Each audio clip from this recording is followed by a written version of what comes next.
Rowdyism అంతరించింది. అభ్యుదయ సాహిత్య సాంస్కృతిక రంగాలకు కేంద్రమై విజయవాడ ఎర్ర జెండాలతో అందగించింది.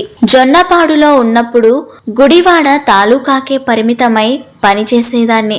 విజయవాడ వెళ్ళిన తర్వాత పార్టీ సభ్యురాలిగా ఉంటూ సెల్ సమావేశాలకు వెళ్ళేదాన్ని. పార్టీ పని, మహిళా సంఘం పనులతో పాటు సాంస్కృతిక కార్యక్రమాల్లోనూ పాల్గొనేదాన్ని.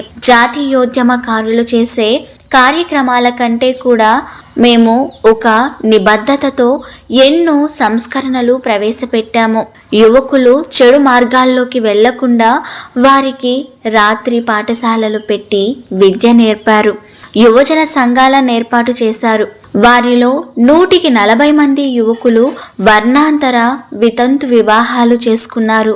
అలాగే బాల సంఘాలు ఏర్పాటు చేసి ప్రజలకు క్రమశిక్షణ, మంచి ఆలోచనలు నేర్పారు. ప్రజా సంఘాల కృషి వల్లే పార్టీ బాగా విస్తరించింది.